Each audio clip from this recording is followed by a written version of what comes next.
श्री राम आदि राजकुमारों की तात्कालिक दिनचर्या। श्री वाल्मीकि जी कहते हैं, भरद्वाज, चंद्रमा के समान मनोरम कांति वाले उन राजकुमारों ने घर में जाकर अपने अपने भवन में समस्त आहाविक कृत्य पूर्ण रूप से संपन्न किया। महर्षि वशिष्ठ, महाराज दशरथ, अन्यान्य राजा, मुनि तथा ब्राह्मणों ने अपने अपने घरों तथा गलियों में अपने अपने कार्यों का इस प्रकार संपादन किया।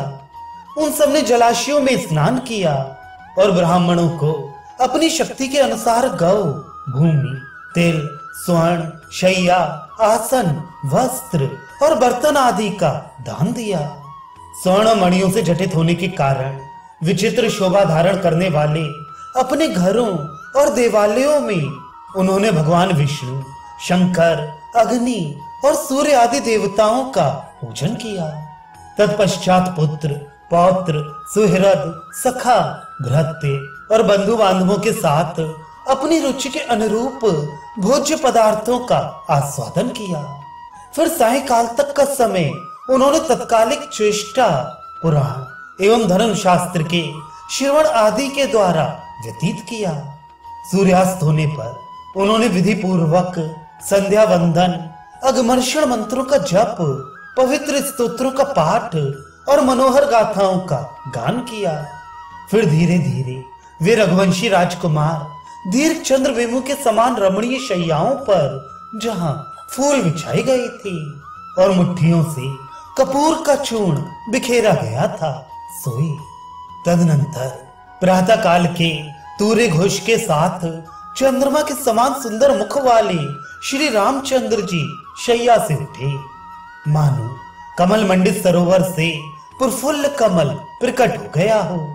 तत्पश्चात प्रातः काल की स्नान विधि संपन्न करके संध्या वंदन आदि से निवृत्त हो थोड़े से परिजनों को आगे भेजकर पीछे स्वयं श्री राम भी भाइयों के साथ वशिष्ठ जी के निवास स्थान पर गए।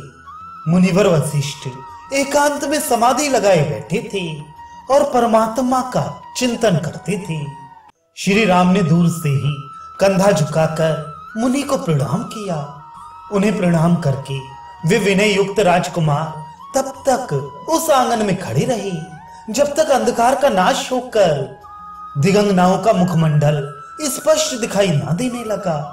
तदनंतर अनेक राजा, राजकुमार, ऋषि और ब्राह्मण मौन भाव से वशिष्ठ जी के निवास स्थान पर आए। ऐसा लगता था मानो देवता लोग ब्रह्मलोक में एकत्र हो रहे हों। वशिष्ठ जी का वह निवास स्थान समागत जन समुदाय से भर गया और राजाओं के संचरण से राजभवन के समान सुशोभित होने लगा। फिर एक ही क्षण में भगवान वशिष्ठ समाधि से विरत हुए और अपने चरणों में प्रणत हुए लोगों को उचित आचार एवं उपचार से अनुग्रहित करने लगे। तत्पश्चात मुनियों और विश्वामित्र जी के साथ श्रीमान मुनिवर वशिष्ठ उसी प्रकार सहसा रथ पर आरूढ़ हुए जैसे कमल योनि ब्रह्मा कमल के आसन पर विराजमान हुए हों। राजा के महल में पहुंचकर उन्होंने नतमस्तक हुई राजा दशरथ की उस रमणीय सभा में प्रवेश किया। उस समय महावीर राजा दशरथ तुरंत अपने सिंहासन से उठकर मुनि के स्वागत के लिए 3 पद आगे बढ़ाई थी। तदनंतर वहां दशरथ आदि समस्त नरेशों, वशिष्ठ आदि ऋषियों, ब्राह्मणों, सुमंत्र आदि मंत्रियों, सौम्य आदि विद्वानों, श्री राम आदि राजकुमारों, शुभ आदि मंत्री पुत्रों, मंत्री आदि प्रकृतियों, सुहोत्र आदि नागरिकों, मालव आदि भृत्यों तथा पौर आदि मालियों ने सभा में प्रवेश किया। तदनंतर जब वे सबके सब अपने आसन पर बैठ गए, उन सबकी दृष्टि वशिष्ठ जी के मुख की ओर लग गई और सभा का कोलाहल शांत हो गया। तब राजा दशरथ ने मेघ गर्जन के समान गंभीर वाणी द्वारा मुनि के उपदेश में विश्वास प्रकट करने वाली पदावलियों से युक्त ये सुंदर वचन मुनिवशर वशिष्ठ जी से कहा, भगवान, कल आपने जो आनंददायिनी विशद वचनावली सुनाई थी, उससे हम लोगों को ऐसा आश्वासन मिला मानो हमारे ऊपर अमृत राशि की वर्षा हुई हो। जैसे अमृत राशि से पूर्ण चंद्रमा की निर्मल किरणें अंधकार को हटाकर अंतःकरण को शीतल कर देती हैं, उसी प्रकार आप जैसे महात्माओं के अमृत तुल्य मधुर और निर्मल ये उपदेश वाक्य अज्ञान अंधकार को दूर करके श्रोताओं के अंतःकरण को परम शांति प्रदान करते हैं। जैसे शीत रश्मि शशि की किरणें अंधकार राशि को दूर कर देती हैं, उसी तरह सज्जनों के सदुपदेश मन के दुर्विचारों तथा शरीर की सारी दुष्चेष्टाओं को मिटा देते हैं। मुनि, जैसे शरद ऋतु में वर्षा के काले मेघ क्षीण होने लगते हैं, उसी प्रकार हमारे तृष्णा और लोभ आदि दोष जो संसार में बांधने के लिए श्रृंखला रूप हैं, आपके उपदेश वाक्य से क्षीण हो चले हैं। आपके उपदेश रूपी शरद ऋतु से हमारे हृदयाकाश में स्थित संसार वासना नामक कोहरा अब क्षीण होने लगा है। श्री वशिष्ठ जी ने कहा, रघुनंदन महामते, मैंने पूर्वापर विचार से युक्त जो वाक्यार्थ तुम्हारे समक्ष उपस्थित किया था, क्या तुम्हें उसका स्मरण है कि ये जगत सर्वशक्ति संपन्न पर ब्रह्म परमात्मा से किस प्रकार प्रकट हुआ है? श्री राम, बारंबार विचार पूर्वक हृदय में दृढ़ता पूर्वक स्थापित किया हुआ तत्व ज्ञान मनुष्य को मोक्ष रूप सिद्धि देता है, किंतु जितने उपदेश से प्राप्त हुए तत्व चिंतन को अवहेलनावश नष्ट कर दिया, भुला दिया, उस मनुष्य को उससे मोक्ष रूपी फल प्राप्त नहीं होता।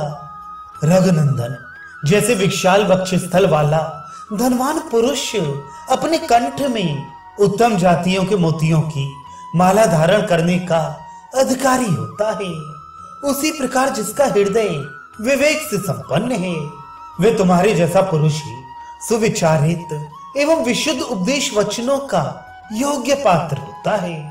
श्री वाल्मीकि जी कहते हैं, भरद्वाज कमलासन ब्रह्मा जी के पुत्र महातेजस्वी श्री वशिष्ठ मुनि ने जब श्री रामचंद्र जी को इस प्रकार कुछ बोलने का अवसर दिया, तब वे इस प्रकार बोले। श्री रामचंद्र जी ने कहा, भगवान संपूर्ण धर्मों के ज्ञाता मुनीश्वर, मैं परम उदार होकर जो आपके उपदेश को समझ सका हूँ, यह आपके ही प्रभाव का विस्तार है। आप मेरे लिए जो जो आदेश देते हैं वे सब मैं उसी रूप में ग्रहण करता हूँ, उसके विपरीत कुछ नहीं करता। उदार हृदय महर्षि, आपने पहले जो मनोहर पुण्यमय और पवित्र उपदेश दिया है, वह सब मैंने अपने अंतःकरण में क्रमशः धारण कर लिया है।